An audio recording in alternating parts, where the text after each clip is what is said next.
Donc, ce matin, maintenant, je vais passer au message. J'ai un message qui va intéresser beaucoup de gens. Et je vous demande de l'écouter attentivement, de le réécouter. Pourquoi ce message? Bon, moi, j'étudie le livre de l'Apocalypse depuis 1990. Je passe des heures et des heures à tous les semaines pour sonder et comprendre ces choses-là. Et aujourd'hui, dans plusieurs églises et même en dehors des églises, beaucoup de gens sont confus, un peu mêlés dans les événements de l'Apocalypse. Et c'est simplement pour mettre l'heure juste, ajuster ça. Pour qui tu te prends, François, pour dire, toi, tu as la vérité? Bon, le livre de l'Apocalypse est tellement simple quand on l'étudie selon la chronologie, la suite des événements.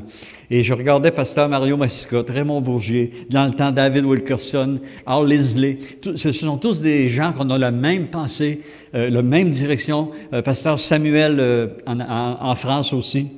Samuel Peter Schmidt. On a toute la même pensée, la même façon de voir. Donc, je vais vous l'apporter ce matin.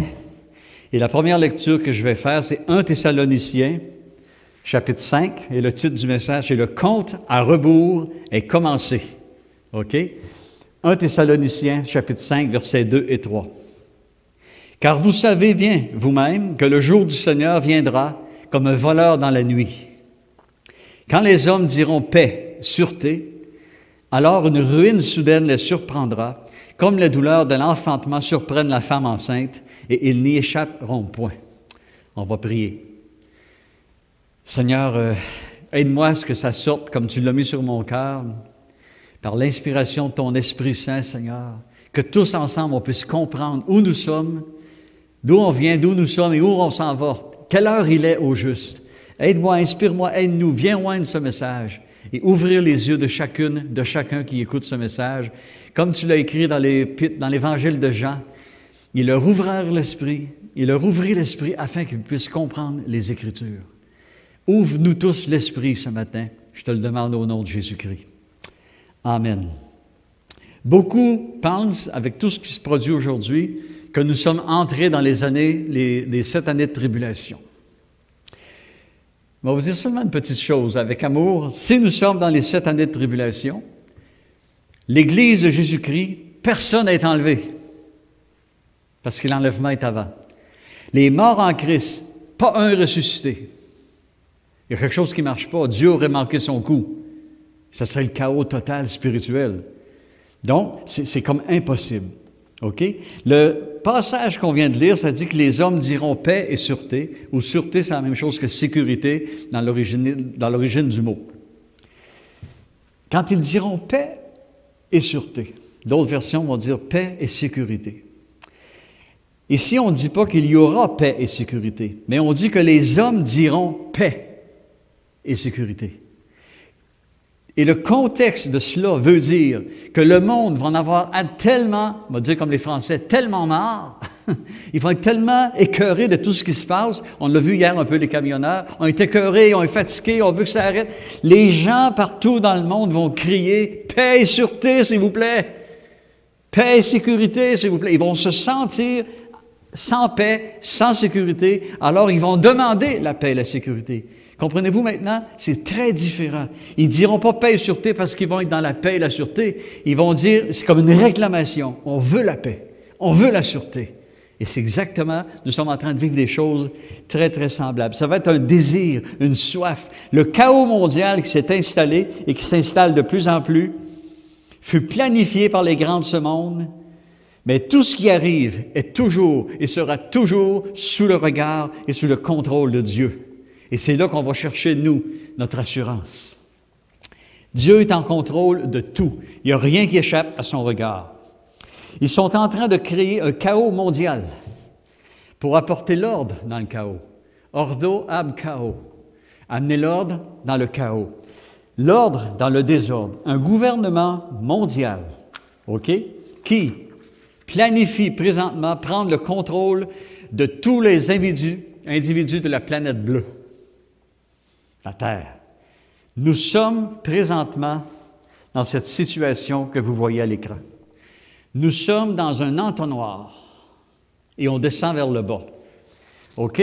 Plus nous approchons du retour du Seigneur, alors plus nous descendrons dans l'entonnoir. C'est comme un étau qui se referme. On va se sentir étouffé, squeezé par les ordres du gouvernement.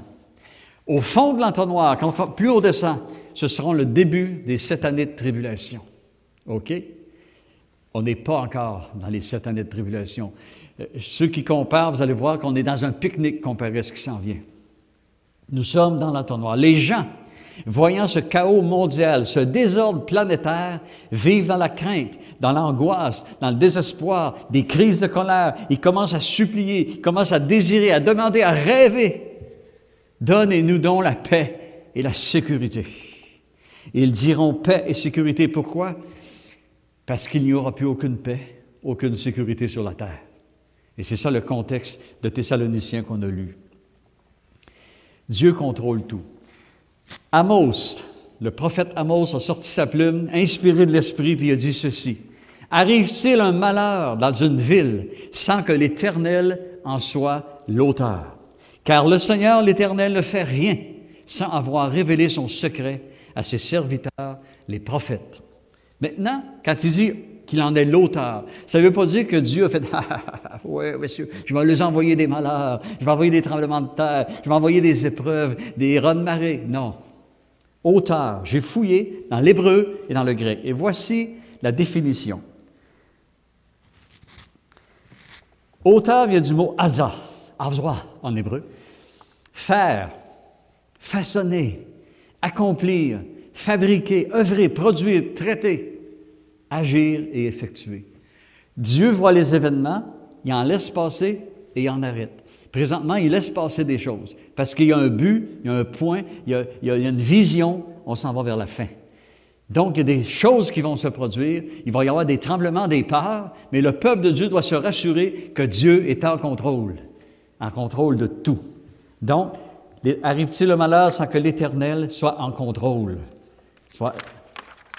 Ainsi, nous, les chrétiens, les enfants de Dieu, on n'a aucune raison de nous inquiéter parce que Dieu est en parfait contrôle. Le psaume 29, 10 et 11 nous dit ceci. « L'Éternel était sur son trône lors du déluge. L'Éternel sur son trône règne éternellement. » Le verset 11, « L'Éternel donne la force à son peuple. L'Éternel bénit son peuple et le rend très, très anxieux et très, très malheureux. » Non, il le rend très heureux. Il bénit son peuple et le rend heureux. Pourquoi il le rend heureux alors que parfois on passe des épreuves tellement difficiles? Le sens ici est encore très profond. Il le rend en paix, en pleine confiance. Tu ne perds pas ta joie quand tu es un chrétien et tu connais le Seigneur de tout ton cœur face à tous les événements qui se passent. Dans le psaume 46, ça dit quand la terre est bouleversée, quand les eaux de la mer écument, et tout, on garde la paix. Sachez que l'Éternel est Dieu. Donc, voyant venir rapidement la fin de la période de l'Église, soyons dans la joie. Soyons dans la joie. Levons nos têtes. Parce que notre délivrance arrive.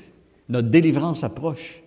Si Dieu permet qu'une pandémie arrive, il est en contrôle. Et surtout, OK? Surtout, il y a un plan, il y a un but, il y a un objectif. Il sait où il va. C'est comme si tu es assis dans l'auto, à côté du chauffeur, peut-être ou en arrière. Et le chauffeur, il sait où il va, lui. Fais-lui confiance.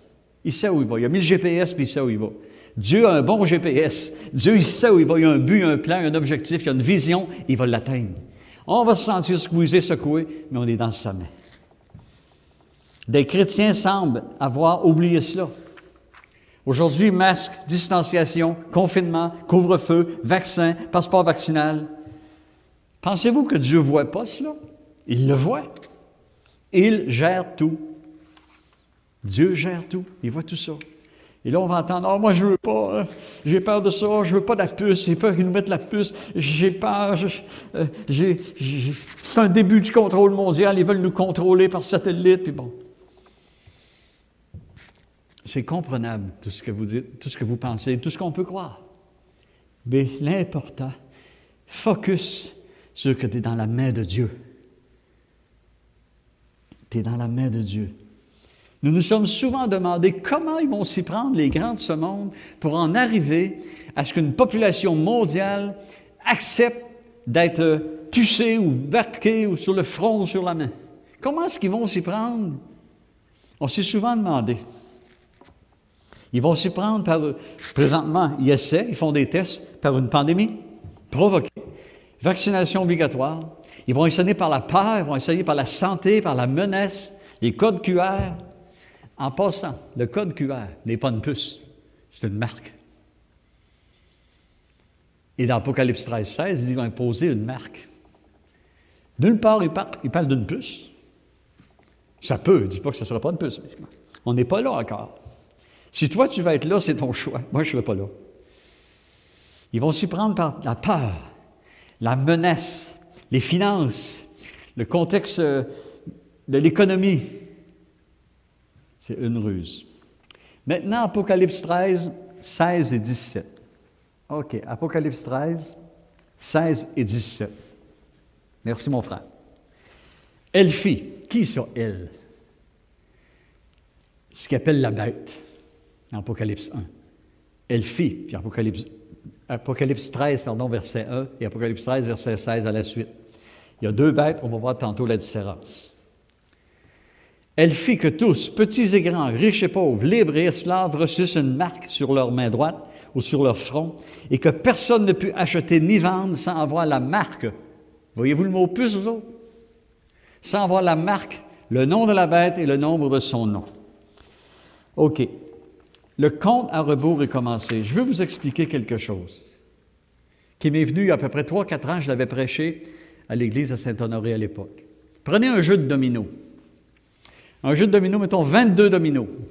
22, il y a 22 chapitres dans l'Apocalypse, c'est pour ça qu'il dit 22. Tu mets 22 dominos. Vous connaissez ça, des dominos? T'en fais tomber le premier. Qu'est-ce que ça va faire? Jusqu'à la fin. Le livre de l'Apocalypse est comme ça. Tu ne peux pas faire tomber le premier domino, d'un coup il arrête, c'est le 18e qui tombe, oups, il arrête, ça revient au 12e. Non, l'Apocalypse, tu ne te promènes pas en slalom. Chapitre 1, chapitre 2, chapitre 3, chapitre 4, jusqu'à 22. Et là, il y a des gens qui disent qu'on est en train d'avoir affaire à la première bête, la deuxième bête arrive. Attends un peu, ça c'est le chapitre 13. Au chapitre 4, l'Église est enlevée. On n'est même pas rendu là. Fait que c'est ça, là, comme un domino, jusqu'à la fin. Et il faut vraiment comprendre ces choses-là. C'est un départ vers le contrôle mondial. C'est un départ, ça fait longtemps le départ. Les cartes à puce, les premiers signes de, comment ils appelaient ça, donc, sur les produits, il y a toutes des lignes, là, j'ai perdu le nom. Les codes barres, merci Martin. Ça fait longtemps que c'est commencé. Ça fait longtemps que c'est commencé, parce qu'ils ont un but, ils ont une vision. Mais arrêtez d'avoir peur. C'est un processus ingénieux pour plus tard en arriver à un plan diabolique. Une marque sur la main droite ou sur le front. Pourquoi la main droite ou sur le front? Parce que s'il y a un manchot ou un handicapé, ça arrive ces choses-là, ils vont l'avoir dans le front. Parce que là, ils vont pouvoir passer un genre de scanner, quelque chose pour quand ils vont payer ou des choses comme ça, ou sur la main. Tout. Déjà, ils contrôlent plein de choses. Ça peut que ça arrête. Vous souvenez-vous, un matin, j'ai été saisi ici à l'église, j'étais à la console, pour faire une prophétie qui m'est venue, comme les douleurs de l'enfantement. Les douleurs de l'enfantement, il y a une douleur. Tout à coup, ça passe. C'est ça qui me venait, puis que je l'avais dit. Tout à coup, il arrive un autre. Oh, c'est passé. Et plus la fin s'en vient, plus l'accouchement de la madame s'en vient, plus ils se rapprochent et plus ils sont fortes. Donc, il est possible qu'il y ait encore une accalmie pour avoir une contraction plus forte encore. Et c'est comme ça qu'il faut voir ces choses-là. Ils sont déjà en contrôle dans les gyms, les lieux de culte, restaurants, salles de spectacle, théâtre, les commerces qui ferment. Il y a des faillites, ça se multiplie, la dépression, le désespoir, des suicides. On voit qu'il se passe quelque chose. Pas besoin d'être chrétien pour voir ces choses-là. Plein de gens le voient. Ils en viendront peut-être aux épiceries et dans tous les commerces. Peut-être pas cette fois-ci, mais ça s'en vient. Ça va venir. Est-ce qu'on va être là? S'ils font ils le font, mais ça, c'est plus après l'enlèvement de l'Église que ça va être vraiment une obligation. Ils en viendront aux épiceries et au commerce. Retenez ceci, processus. Nous sommes dans le processus qui nous mènera, oui, à la marque. Mais l'enlèvement de l'Église de Jésus-Christ doit nécessairement arriver avant. Souvenez-vous des dominos. Chapitre 1, chapitre 22. Ça roule. Chapitre 4, monte ici, je te montrerai les choses qui vont arriver dans l'avenir. Et Jean monte. Et après ça, on ne parle plus jamais de l'Église jusqu'au chapitre 19. On n'en parle plus. Donc, elle n'est plus là. Fait que ne sautons pas des dominos, ne sautons pas des chapitres. Prendre 1, 2, 3, 4, 15 vaccins n'affectera absolument pas ton salut ni ta position d'enfant de Dieu. Ne pas les prendre n'affectera pas non plus ton salut en Jésus-Christ. Et voici la preuve que l'Église de Jésus-Christ, et là vous allez avoir la preuve, que l'Église de Jésus-Christ va être enlevée avant les 7 années de tribulation. Ça ne viendra pas de mon cru, ça vient de la parole de Dieu. Une assurance que l'apôtre Paul a donnée aux églises. Parce qu'il y avait un contexte qui disait dans le temps que l'Église était déjà enlevée et que les autres étaient restés sur terre. Et Paul a sorti sa plume puis a écrit à Thessalonique pour leur dire ceci. 1 Thessaloniciens, chapitre 1, verset 10. Et pour attendre des cieux son Fils, c'est Jésus-Christ, qu'il a ressuscité des morts, Jésus qui nous délivre de la colère à venir. On ne passera pas la colère de Dieu. Et le contexte de la colère de Dieu, dans toute la Bible, et tous les érudits des prophéties de la fin et de l'eschatologie savent et confessent et prêchent que ça signifie les 7 années de tribulation. La colère à venir dans l'Ancien Testament, dans le Nouveau Testament, fait référence aux 7 années de tribulation. La colère à venir dans le contexte biblique nous parle de ces 7 années-là. Il nous en délivre. Donc, il faut arrêter de croire, de penser, d'imaginer que le vaccin, ça peut être la marque. Non, non, non, non. Rassure-toi. 1 Thessaloniciens, chapitre 5, verset 9. « Car Dieu ne nous a pas destinés à la colère, mais à l'acquisition du salut par notre Seigneur Jésus-Christ. » Donc, imaginez, oui, on est proche. Si la marque, la venue de l'Antéchrist, de la bête d'Apocalypse 13, 1, on sent déjà ses effets, ses ondes, on pourrait dire. Imaginez comme nous sommes proches de l'enlèvement de l'Église. Parce que ces plans machiavéliques, ces plans diaboliques-là vont arriver 3 ans et demi après. Et je vais vous le prouver tout à l'heure vers la fin. Nous voyons toutes ces choses arriver, se préparer. Un peu comme tu regardes ta mère, là, puis elle a roulé la pâte avec la farine, des produits, des œufs cassés dans la farine et tout ça, puis elle est en train de faire une pâte de gâteau. Tu dis, ça en vient un gâteau. OK? On est là. Mais tu ne peux pas dire, on a déjà le gâteau, il n'est pas fait, il n'est pas cuit, il n'y a rien. On est là. On a des préparatifs très, très rapprochés et rapides. Isaïe, chapitre 60, le dernier verset dit, « Et moi, l'Éternel, votre Dieu, je hâterai ces choses en leur temps. » Apocalypse 13 arrivera 3 ans et demi après l'enlèvement de l'Église. Pourquoi que je suis si certain de cela? Je l'ai dit tout à l'heure, parce qu'à partir du chapitre 4, on n'entend plus parler de l'Église. Pourquoi on n'entend plus parler? Si l'Église était sur terre, Dieu, c'est son épouse, l'Église. Il en parlerait, il en mettrait en garde contre tous les fléaux, les 7 sceaux, les 7 trompettes, les 7 coupes et tout ce qui va arriver de malheur. Il la mettrait en garde, il la protégerait, il en parlerait. Il n'en parle plus. Pourquoi? Parce qu'elle n'est plus là. Elle a été prise. Elle a été préservée de la colère, échappée à la colère. On n'est pas destiné à la colère. Elle n'est plus là, mais elle est dans la présence de Dieu au ciel. On va la retrouver dans Apocalypse 19, 7. Qui est préparée pour la noce, elle est prête et va revenir avec Jésus-Christ sur terre, où Dieu, par l'éclat de sa gloire, va mettre fin à toute la guerre d'Armageddon, à l'Antéchrist et aux faux prophètes. Jésus-Christ, le fidèle et le véritable, va revenir, nous dit Apocalypse 19, 7, sur un cheval blanc, accompagné de son armée céleste. C'est qui? C'est l'Église. Donc, si l'Église est là, Elle a été enlevée avant. Nous voyons un début de contrôle s'installer. Donc, on est à l'aube. À l'aube de l'enlèvement de l'Église. Le compte à rebours, c'est le titre du message, est vraiment commencé. Comment il reste de sable dans le sablier? Très peu. Après, ça va tomber dans les 7 années de tribulation. Maintenant, on va voir un événement intéressant qui nous montre sans aucun doute que l'enlèvement de l'Église est très proche. Apocalypse 13, la fameuse bête, verset 2. La bête, OK, c'est pas un diable avec une face de crocodile puis je sais pas quoi. C'est un homme. C'est un homme qui va devenir possédé entièrement de Satan. La bête que je vis était semblable à un léopard. Ses pieds étaient comme ceux d'un ours. Sa gueule comme une gueule de lion. Le dragon, qui est le diable, lui donna sa puissance et son trône et une grande autorité. Cet homme, Antichrist, va recevoir du diable lui-même, de Satan, la force, la puissance, le charisme, tout ce qu'il faut pour prendre le contrôle de la planète.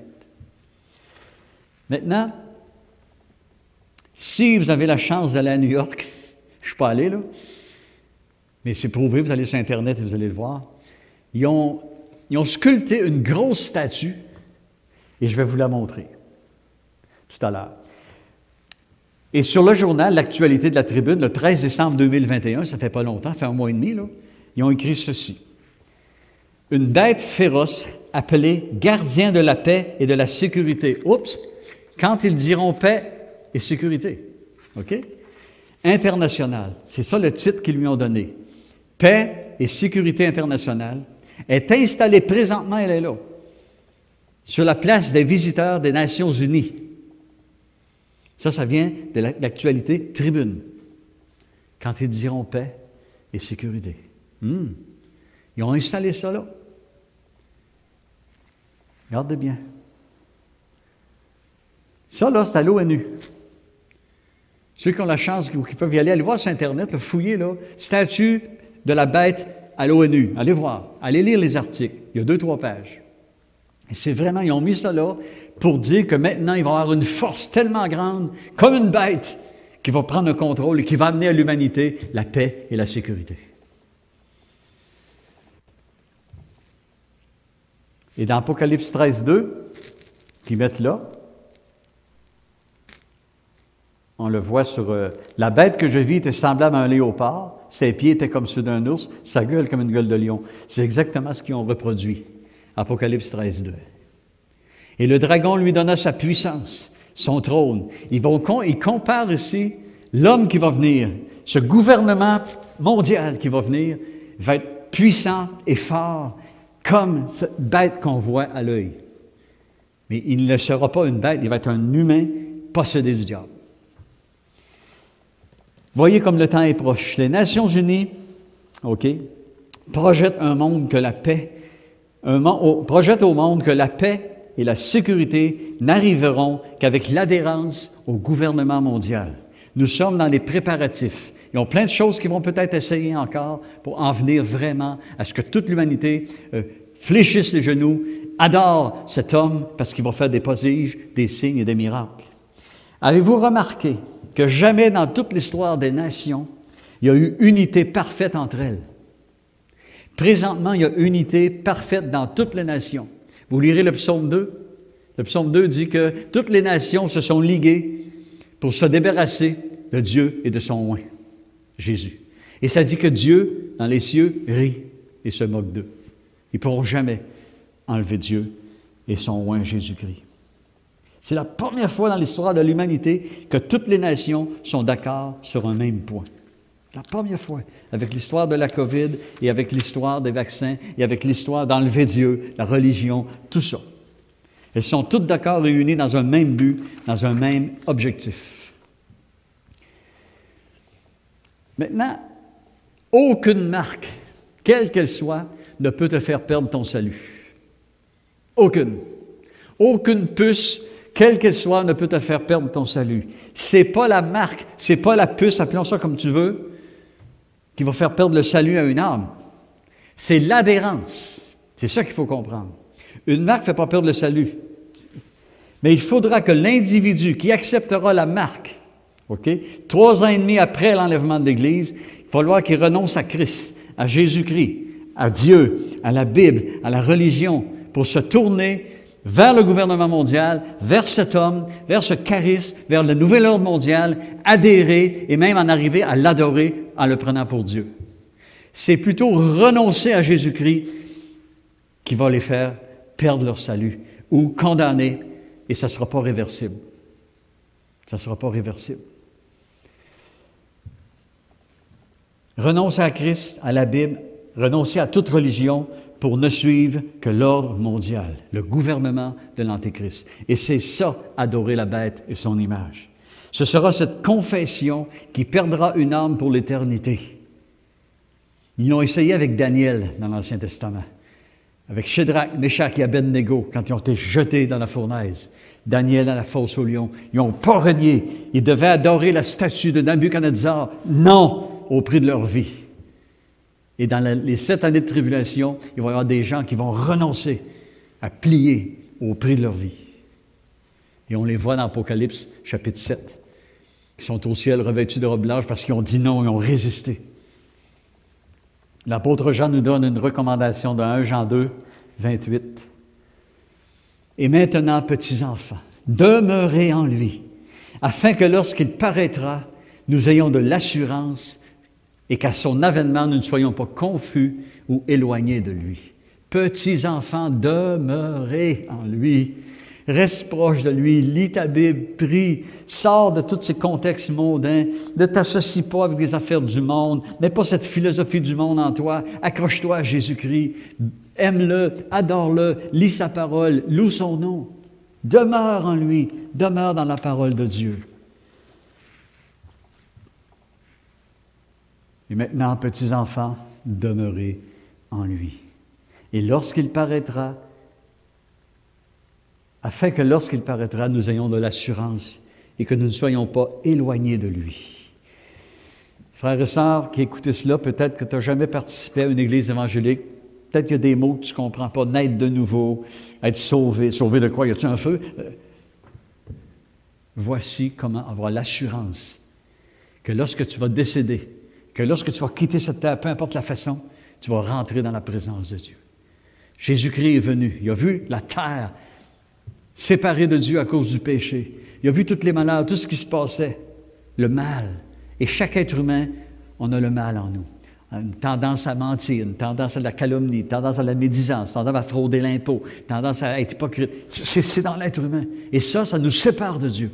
Alors, qu'est-ce qu'il a fait Dieu? Il est venu dans la forme de Jésus-Christ, puis il a dit à Dieu, ta colère, passe-la sur moi. Ainsi, Jésus-Christ a donné sa vie.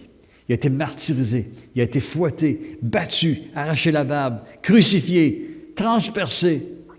Il est mort, il est ressuscité. C'était le prix à payer pour ton âme, pour ton âme, pour ton âme, pour mon âme. Si tu crois cela et que tu demandes pardon à Dieu, pardon, mes péchés me séparaient de toi, je pensais de gagner mon ciel, Jésus l'a gagné pour moi. Merci Jésus, sauve-moi. Tu as l'assurance, ça fait ça sérieusement, d'entrer dans le paradis. Alors nous devons demeurer collés à notre Seigneur Jésus-Christ comme jamais. La première partie du message est terminée. Mais au début de la semaine, Pasteur Luc m'a demandé de monter un petit esquisse, pas long, sur la chronologie, la suite du livre de l'Apocalypse. Et je vais le faire rapidement parce que je ne veux pas vous tenir trop longtemps, mais ça vaut la peine de l'écouter, Je vais vous donner les références. Ça va aller vite, ça va être rapide. Écoutez-le puis prenez des notes. La clé pour bien comprendre le livre de l'Apocalypse se trouve où? Apocalypse 1, 19. Il dit à Jean, écris les choses que tu as vues, les choses qui sont et les choses qui doivent arriver après elles. Qu'est-ce que Jean a vu? Il a vu Jésus-Christ dans sa gloire au chapitre 1. Les choses les choses que tu as vues, maintenant les choses qui sont, c'est quoi? Du temps de Jean, l'Église était sur terre. L'Église était là. Alors, il écrit l'histoire de l'Église. Chapitre 2 et 3, il écrit sous forme de 7 églises qui rejoignent toutes les églises du monde. Il écrit, chapitre 2 et 3, les choses qui sont. Est-ce que l'Église est sur terre? Oui. Donc, nous sommes dans les choses qui sont. Et c'est ça, il faut le comprendre. Après, les choses qui doivent arriver après elle. Après quoi? Après les choses qui sont. Qu'est-ce qui est? L'Église. Et là, il dit à Jean, écris maintenant les choses qui vont arriver après elle, après l'Église. L'Église est sur terre, donc on n'est pas au chapitre 13. L'Église est sur terre, on n'a pas passé le chapitre 4.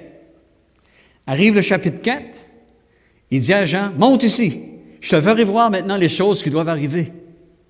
OK, oh. Donc, à partir du chapitre 4, c'est toutes des choses qui vont arriver, qui ne sont pas encore arrivées, parce que l'Église est encore sur terre. Le chapitre 4 débute avec des mots assez révélateurs concernant la chronologie, la suite des événements.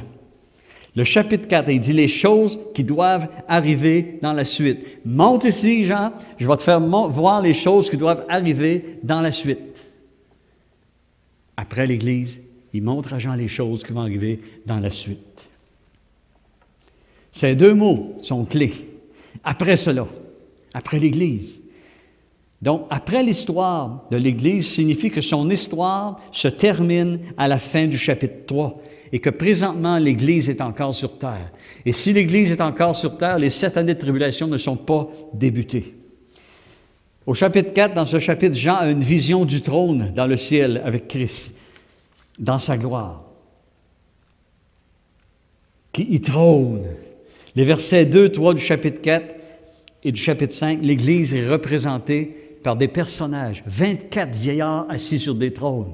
Il parle des anciens et de l'Église. Dans le livre de Daniel, quand on voit les trônes, il voit des trônes, il n'y a personne sur les trônes. Dans l'Apocalypse, Jean arrive et voit ça, la vision du ciel. Maintenant, il y a des gens sur les trônes qui représentent toute l'histoire de l'Église et tous les chrétiens sauvés, enlevés, les morts en Christ ressuscités. Ce sont les 24 vieillards qui se prosternent, ça dit, et ils adorent. Ils ont des vêtements blancs, l'Église, purifiés, et des couronnes d'or sur la tête, promis dans les lettres de Paul. OK? Et ils voient des êtres célestes adorer Dieu. Le chapitre 5, le livre de l'agneau. Un livre sera ouvert pour révéler le déroulement futur du monde et de l'humanité, ainsi que le triomphe final de Jésus-Christ sur le mal. L'Église et les créatures célestes se prosternent au chapitre 5, ils chantent des cantiques nouveaux et ils adorent Jésus-Christ, l'agneau de Dieu. Le chapitre 6, c'est le début des 7 années de tribulation. Les 7 sceaux, les 7 trompettes, les 7 coupes. Toc! Ça déroule. Le 7e fait tomber le 8e. Ça déroule. OK? Le 13e fait tomber le 14e et ça déroule jusqu'aux dernières trompettes. OK? Il y en a qui vont dire l'enlèvement arrive à la dernière trompette selon tel verset dans 1 Corinthiens, chapitre 12, 51, c'est pas trop là. Chapitre 15, verset 51 de ces coins-là. La dernière trompette dans l'Apocalypse, OK, est très grave. Ça dit, attention, car 3 malheurs arrivent. Si c'était là qu'était l'enlèvement de l'Église, ce n'est pas un malheur, c'est une joie. Tandis que là, il prophétise 3 malheurs. 3 malheurs. Donc, ce n'est pas du tout le contexte de l'enlèvement de l'Église. Le chapitre 6 débute avec l'ouverture des 6 premiers sceaux, l'apparition des 4 chevaliers d'Apocalypse et des fléaux terribles qui déferleront sur la terre. Le verset 16 nous dit, « Car le grand jour de sa colère est venu. » Voyez-vous là? Et où la colère de Dieu? Elle commence là au chapitre 6. Le grand jour de sa colère est venu. Nous ne sommes pas destinés à la colère, Thessaloniciens. Dieu ne nous a pas destinés à la colère, mais à l'acquisition de son salut. Dieu, en Jésus-Christ, qui nous délivre de la colère à venir. 1 Thessaloniciens, chapitre 5. 1 Thessaloniciens 1, 10 et 1 Thessaloniciens 5, 9. Ces versets-là. Le jour de sa colère fait ici allusion aux années de tribulation et de tous les jugements terribles qui vont verser sur la terre. 1 Thessaloniciens 1, 10, 1 Thessaloniciens 5, 9. Nous ne serons pas sur terre à ce moment-là, car nous serons avec Christ dans le ciel. Ce sera la signification de l'acquisition du salut. On est né de nouveau, on a le salut, mais la complète, comment on dirait ça? Le salut complet, lorsqu'on va être glorifié dans un corps glorifié, tel il est, tel nous serons, c'est ça le salut complet. Et ça va se produire en enlèvement de l'Église, un corps glorifié, immortel, merveilleux. C'est ça le salut complet. Au chapitre 6, nous ne sommes qu'au début des 7 années de tribulation. La manifestation de l'Antéchrist et de sa marque n'arrivera que 7 chapitres plus loin, soit au chapitre 13. Là, on est seulement au chapitre 6. Le chapitre 13 est le milieu des 7 années de tribulation. Donc, que les enfants de Dieu ne craignent pas qu'avec les vaccins contre la COVID, ils pourraient nous donner la marque. Il y aura déjà 3 ans et demi que l'Église est partie lorsqu'ils imposeront cela. Dans le livre de Daniel, le chapitre 9, le verset 27 nous dit, en parlant de l'Antéchrist, il fera, chapitre 9, 27, une solide alliance avec plusieurs pendant 1 semaine. Et au milieu de la semaine, il fera cesser le sacrifice et l'offrande, OK? Et puis il va commettre des choses abominables. Ça, c'est l'Antéchrist. Ça dit qu'il fera une solide alliance pendant 1 semaine. Le mot semaine en hébreu, c'est Shabua, OK? Qui s'écrit S-H-A-B-U-A, qui signifie un bloc de 7 ans. Donc, il y a quelqu'un qui va se présenter en Israël, ça va être lui, l'Antéchrist, sous un visage de cavalier blanc, hein, premier cavalier d'Apocalypse 6, sous une image de paix. Il va arriver en Israël, il va signer une alliance de paix au Proche-Orient avec Israël et tous les pays limitrophes à Israël. Donc, c'est un bloc de 7 ans. Le mot Shabua, si on le traduit, est un bloc de 7 ans. Donc, on pourrait lire, « Il fera une solide alliance avec plusieurs pour une période de 7 ans. Et durant la moitié de ces 7 années, donc après 3 ans et demi, il fera cesser le sacrifice et l'offrande. » Apocalypse 13 nous parle, c'est ça, 3 ans et demi après l'enlèvement de l'Église, que l'Antéchrist se manifeste. Ça coïncide vraiment que c'est 3 ans et demi après l'enlèvement de l'Église. Ici, l'ange a révélé à Daniel qu'au milieu des 7 années de son règne, l'Antéchrist se manifestera vraiment en faisant cesser tout sacrifice, tout ce qui est religieux, tout ce qui est saint. Il va faire cesser le sacrifice dans le temple en Israël, parce que le temple, pendant les 3 premières années et demie, va être rebâti en Israël sous l'ordre de l'Antéchrist. Quand je suis allé en Israël, j'ai demandé à la fille d'un rabbin, « Qu'est-ce qui va vous dire que c'est le Messie? » Il va nous donner l'ordre de rebâtir le temple. C'est ce qu'elle a répondu. Il attend l'ordre de rebâtir le temple. Donc, le temple est rebâti, les sacrifices reprennent, tout est prêt là-bas, tout est vraiment prêt, mais lui, l'Antéchrist, va faire cesser toutes ces choses-là. Il va faire cesser tout ce qu'il y a de chrétien, de religieux, de religion, de Bible, de Jésus, sans enfer. Il va faire tout cesser cela. Apocalypse 13, 16, et c'est là qu'il vraiment, lui-même va s'asseoir dans le temple de Jésus-Christ, dans le temple, pardon, en Israël, et il va imposer aussi au monde la marque. Une marque ne fait pas perdre notre salut, comme j'ai dit dans le premier message. Ce qui sera blasphématoire, ce sera le rejet complet de tout ce qui concerne Dieu, Jésus-Christ, la Bible et toute forme de religion pour adhérer au gouvernement mondial. Ce sera exigé, ce renoncement-là, cette adhésion-là, pour recevoir la marque, pour pouvoir acheter, vendre, commercer et tout. J'achève. Ne pas oublier que l'Antichrist, la première bête d'Apocalypse 13, 1 à 19, imitera la résurrection de Jésus. Il est écrit qu'il va recevoir une blessure mortelle. Peut-être une personne dans la foule va le tirer, une personne va l'attaquer de dos puis va le tuer. Mais cette personne, la première bête, ça dit qu'il revient à la vie. Il va imiter la résurrection de Jésus-Christ. Imaginez la séduction que les gens vont voir. Ils vont le prendre pour Dieu. Il recevra une blessure mortelle, mais il reviendra à la vie, il donnera à la deuxième bête, le faux prophète. OK, la deuxième bête d'Apocalypse 13, 12 à 15, il va lui donner le pouvoir de faire des prodiges, des miracles, des signes pour séduire les nations. Alors les gens vont dire, « Wow, c'est vraiment Dieu, lui, ça, cet homme-là. Il donne à son fils, il donne à la bête, le faux prophète, qui va être probablement le pape. Et il lui donne la force de faire des miracles, des prodiges, des guérisons, faire descendre le feu du ciel. Wow! Les nations vont se tourner vers lui. Ils vont l'adorer. Parce qu'ils vont penser qu'il est Dieu. Et accepteront sa marque, croyant se soumettre à Dieu. Donc, mes frères et sœurs en Jésus-Christ, ces choses s'en viennent assez vite, mais ne s'accompliront que 3 années et demie après le retour de Jésus-Christ sur les nuées pour venir chercher son Église. Pas Apocalypse, 1 Thessaloniciens 4, 13 à 18, qui nous parle de l'enlèvement de l'Église. 1 Corinthiens 15, 51, vous lirez jusqu'à la fin, qui nous parle aussi du retour de Jésus-Christ. Gardons-nous en prière, gardons-nous près de lui. J'ai prié beaucoup pour nos gouvernements, le grand de ce monde. J'ai jeûné encore parfois pour ça, pour que vraiment, là, la volonté de Dieu s'accomplisse et que nous, l'Église, on fasse du genou, de la prière, du jeûne, au lieu de s'inquiéter. Que la bénédiction de Dieu soit sur chacun de vous. Je vous aime, soyez grandement bénis.